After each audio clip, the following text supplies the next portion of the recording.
Ladies and gentlemen, welcome to the next game. I'm trying to grab as many of these games as possible. I've actually got to say that my scoreboard is currently wrong. Don't worry, I can fix that in a second. Because this is actually game 3 of these two. Just jumped into this because it happened to be still in play. So I'm trying to get as many live games as possible. If I'm not able to get your live games, I'll get your replays. I know a bunch of you wanted to watch some Thor's Endgame, some Idris stuff. I should be able to get you that without too much of a problem. And in the meantime, I could bring you the one and only Liquid Haypro. He is in the red trunks and he is playing Zerg to the northeast. Why do I keep saying one and only? I am the one and only. Nobody I'd rather be. I should just play that during the break. That would be great. That would annoy the hell out of people. And then I could just get it out of my system. I bring you also Moutas. I'm not going to say it. He is in the green trunks, and he is playing Zerg to the southwest. ZVZ right here on Chikuras Plateau to decide this series, currently 1 apiece. Those who believe that ZVZ is coin flip might not be surprised by that. Oh my god, it's a coin flip. La-di-da. No. I don't believe that. I do not believe it is a coin flip. I think that is an evil, evil way to view things. Ah, bad. More coffee. I'll tell you, I'm not used to getting up at 10 in the morning. I just don't do it. Oh, Moutas. That's an early pool. It's not that early, I suppose. Pool on about 14 supply. As opposed to an expansion right here from Haypro. Like, how far am I into the game? Oh yes, that's not a 6 pool. Try checking the supply count. But yeah, as I say, I'm not used to getting up at 10 in the morning. It's not nice. I tend to keep EST time. So, what's that? Eastern Standard Time. Yes. So good we named it twice. It's a schedule I usually keep. It's just more convenient that way. Wasn't able to sleep last night. That was unfortunate. It was partly due to being ill and partly due to the fact that I've discovered a iPad CCG by the name of Shadow Age, which is really, really similar to Magic the Gathering and has great online play, and now I can't stop playing it. This is a problem.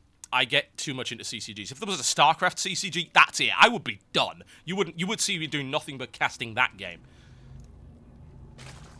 Don't look so surprised. I used to cast CCG. I used to cast the WoW TCG and the spoils, if you can believe that. Whatever the case, so we've got 6 Zerglings on the way up for Moutas, who has not decided to take an expansion just yet. Could be an aggressive 1-base play. More Zerglings on the way, so yeah, definitely an aggressive 1-base play. Try and punish this expansion right here from Haypro. Haypro doesn't have a Zergling speed on the way, and it's well on the way for Moutas here. So this is dangerous. Potentially very dangerous indeed. Some definite harassment possibilities. This could be potentially a build order win for Moutas. Find out one way or the other. He's going for it, and a little bit of harassment coming in. There is a queen coming up. Should be enough to deal with a couple of Zerglings, but not that many. More Zerglings continue to stream across the field. We're going to have Metabolic Boost available momentarily. The Baneling Nest on the way for Moutas as well. No follow-up from Haypro. Haypro confident that this harassment isn't really going to do all that much. We'll see whether or not he's actually right on that one. If Banelings come in and there's no Zergling speed available, that's going to be really nasty. One way or the other. There's the Zergling speed. Now Moutas takes the opportunity to immediately slip past the Spine Crawlers undeployed. Right into the mineral line he goes. How much damage can he do here? Let's find out. And Haypro attempting to micro around that. The Queen doing some reasonable damage as well. Picks up 3 kills on its own. Drone count is currently 19 for Haypro, 15 for Moutas, which is not so good, honestly. This harassment is not doing much. You got great defense here by Haypro. This could have been disastrous, but it's well dealt with. Of course, the second threat is coming in shortly, that of Banelings. Metabolic Boost only just starting right now. Banelings on the way as well. This is where things start to get really unpleasant. Haypro doesn't really have an answer to that. Does he have enough queens on the field? No, he's only got 1 queen. Definitely not a good bet. Baneling Detonation ends up going on the Queen. Kills a few more of that. Spine Crawler eliminated there by Moutas. And still 2 Banelings ready to do damage. That mineral line has been denied and ripped to shreds. There we go. Never mind, that's actually Moutas that has 1 queen. I'm like, Haypro only has 1 queen? What? Never mind. He's got 2. And now walling off his ramp against that, but that expansion might end up dying. A couple of Zerglings coming in right there. Moutas needs to pull off that line to stop that. Haypro is able to hold it.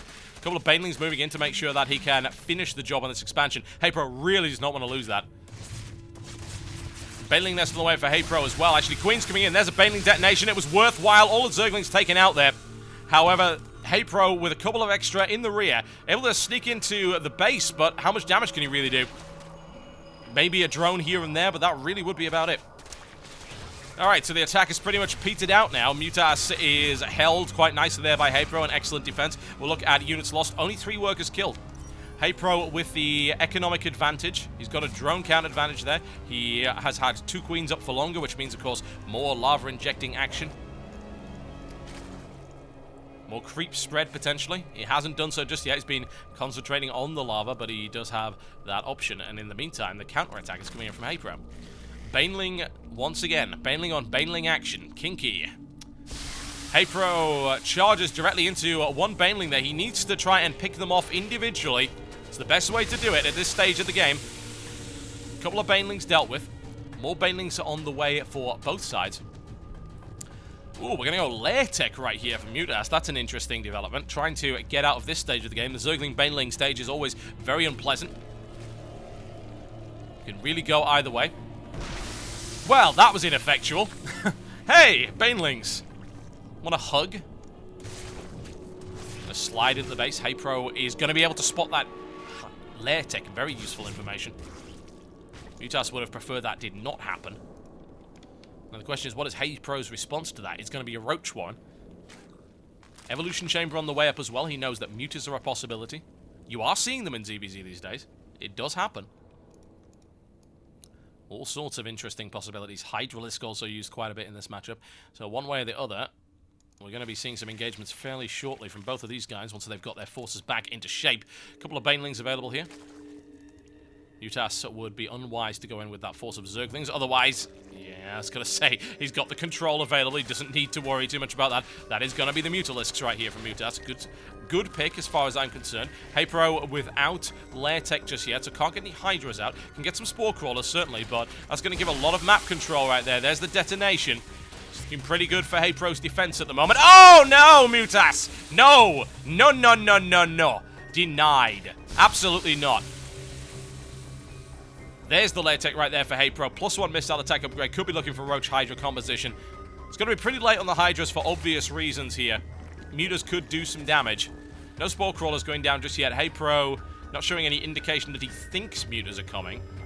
Unless, of course, this is all leading up to Hydra Tech later on. No Spore Crawlers coming down to defend against any kind of little pokes from the Mutas. Haypro pushing across the map once again. Taking control of it. Keeping an eye out. Making sure things are going well on his end. Actually taking a third as well down at the bottom. Potentially harassable, however. Still no response to this Muta threat. Will Haypro be able to slide in? Does he spot the Spire? He does now.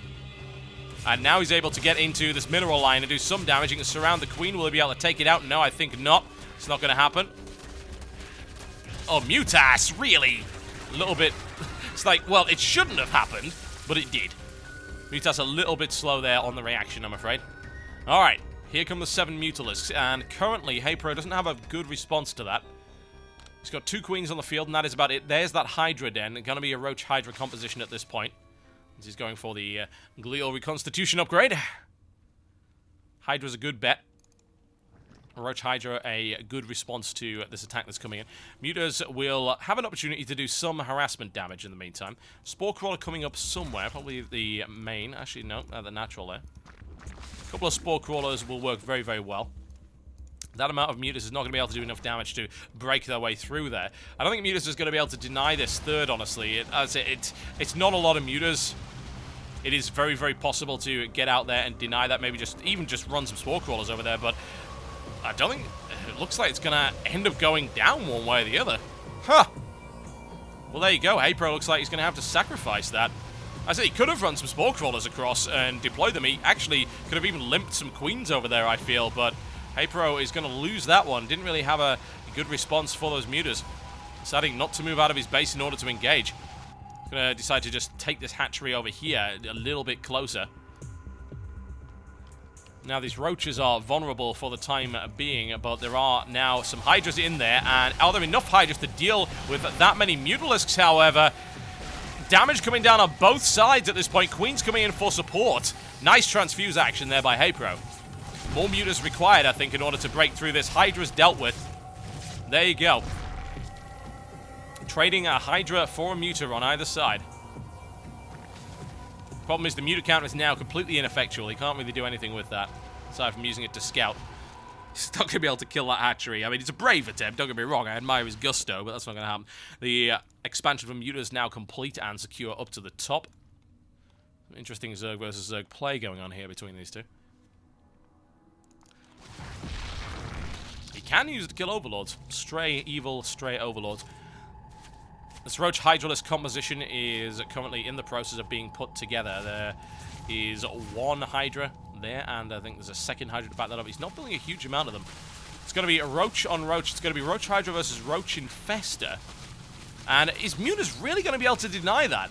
Is Haypro actually going to let him have it? I don't think he really got a choice, does he? His army count wasn't good enough. Haypro losing another expansion. Looks like he's just going for a straight-up base trade. Haypro delayed somewhat here. The problem is that Moutas is actually streaming in some reinforcements from the side here. There's even a Mutalisk doing some damage. If Moutas is able to hold on to that expansion, that's going to give him a significant advantage going forward. Moutas will. He's going to hold it. And Haypro has sacrificed 2 expansions already. Not happy with that. Not looking good for him right now. Moutas is just sitting there really nice and happy. The base trade didn't work out for Haypro. Nice easy bit of reinforcements. Haypro just keeps letting these bases go down. We saw that one go down to Moutas earlier, then we saw this one go down to a Roach push, and no real response came in from Haypro. I mean, even sending in an inferior number of Roaches just to delay him would have been nice. I'll have to see if his patience is going to pay off here. He's sacrificed a lot to make this army. 82 army supplied at 64 with some Infestors in the mix. Only a couple of Hydras in there. It could potentially do the damage. Why did Haypro just run his Roaches back there? I don't like that at all. He's going to lose a lot on the right flank right here. Has he got the numbers to break his way through here? Let's see. Infested Terrans coming into the mix on both sides. Haypro probably has the numbers there. It was weird that he ran those Roaches back, though. It didn't really make a lot of sense. They weren't able to contribute a few volleys there. That's lost DPS that I don't think was necessary. However, Haypro has got that third. No real issue. Looks like his patience had paid off. Holding back for the longest time, losing a couple of expansions to aggressive play by Moutas, now trading it for that third at the top. Haypro taking significant losses in this engagement, but he's got the numbers, I feel. More reinforcements now streaming in from Moutas. +2 upgrade coming from Moutas as well, which is something that Haypro doesn't... Actually, yeah, Haypro has had it for a while, never mind. Finally, it looks like Moutas is going to clean that up, but still, Haypro's done a lot of damage here. Who's mining? Well, Moutas is mining from that base. He is getting a little bit short on resources here. And there's the GG, folks. Moutas knows he can't win anymore. Streaming across the map, loads more units. And that, as they say...